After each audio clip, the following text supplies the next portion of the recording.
ഉലമ സയ്യിദ് അബ്ദുറഹ്മാൻ അൽ ബുഖാരി ഉള്ളാൾ തങ്ങളുടെ പ്രിയപുത്രൻ സയ്യിദ് ഫളൽ കോയമ്മ തങ്ങൾ നമ്മിൽ നിന്ന് വിട പറഞ്ഞു. ആത്മീയ ലോകത്തെ വെള്ളി നക്ഷത്രമായിരുന്നു സയ്യിദ് അവറുകൾ. സുബ്ഹാനല്ലാഹ്, താജുൽ ഉലമയുടെ അതേ രൂപം സ്വീകരിച്ച് ഇബാദത്ത് കൊണ്ട് ധന്യമാക്കിയ ജീവിതമായിരുന്നു സയ്യിദ് അവറുകളുടേത്. ഓരോ വർഷവും റമളാൻ വരുമ്പോഴേക്ക് 15 ഖത്മുകൾ അദ്ദേഹം ഓതുമായിരുന്നു. ചുരുങ്ങിയത് റമളാനിൽ മാത്രം 15 ഖത്മുകൾ ഓതൽ പതിവാണ്. സുബ്ഹാനല്ലാഹ്, അള്ളാഹുവിൻ്റെ പൊരുത്തത്തിൽ ജീവിച്ച സയ്യിദ് അവറുകൾ സൂക്ഷ്മതയിൽ വല്ലാതെ സൂക്ഷ്മത പുലർത്തിയിരുന്ന വ്യക്തിത്വമാണ്. ജീവിതകാലത്ത് തൻ്റെ ഫോട്ടോ ആരും എടുക്കുന്നത് അദ്ദേഹത്തിന് ഇഷ്ടമില്ലായിരുന്നു. സയ്യിദ് അവറുകൾ വളരെ സൂക്ഷ്മതയിൽ ജീവിച്ച മഹാമനീഷിയാണ്.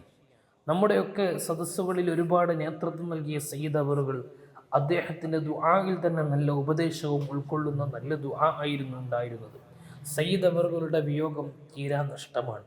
ജാമിഅ സഅദിയയുടെ ജനറൽ സെക്രട്ടറിയും സമസ്ത കേരള ജംഇയ്യത്തുൽ ഉലമയുടെ കേന്ദ്ര മുശാവറ മെമ്പറുമായ സയ്യിദ് അവറുകൾ കർണാടകയിലെ ഒരുപാട് മഹല്ലുകളിൽ ഖാദി സ്ഥാനം വഹിച്ചു വരികയാണ്.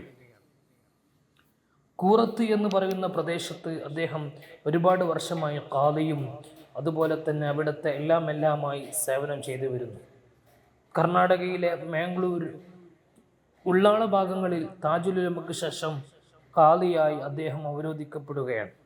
താജുൽ ഉലമയെ പോലെ തന്നെ ആത്മീയ രംഗത്ത് ശോഭിക്കുന്ന മഹാമനീഷി അല്ലാഹു സുബ്ഹാനഹു തആല താജുൽ ഉലമയുടെ പുത്രൻ സയ്യിദ് ഫളൽ കോയമ്മ തങ്ങളുടെ ദറജ ഉയർത്തി കൊടുക്കുമാറാവട്ടെ. താജുൽ ഉലമ, നൂറുൽ ഉലമ, കൻസുൽ ഉലമ, ഇബ്രാസുൽ ഉലമ, ഇങ്ങനെ നമ്മിൽ നിന്ന് വിട പറഞ്ഞു പോയ ഒരുപാട് സാദാത്യങ്ങൾ, പണ്ഡിതന്മാർ എല്ലാവർക്കും അല്ലാഹു തആല ദറജ ഉയർത്തി കൊടുക്കുമാറാവട്ടെ. അവരുടെ മദദും ഹിഫ്ളും ഹിമായത്തും തർബിയത്തും അല്ലാഹു നമുക്ക് നൽകുമാറാവട്ടെ. സുന്നത്ത് ജമാഅത്തിന് വേണ്ടി മരണം വരെ ശക്തമായി അടിയുറച്ചു നിൽക്കാൻ നമുക്ക് അവരുടെയൊക്കെ ബർക്കത്ത് കൊണ്ട് അല്ലാഹു തൗഫീഖ് നൽകുമാറാവട്ടെ.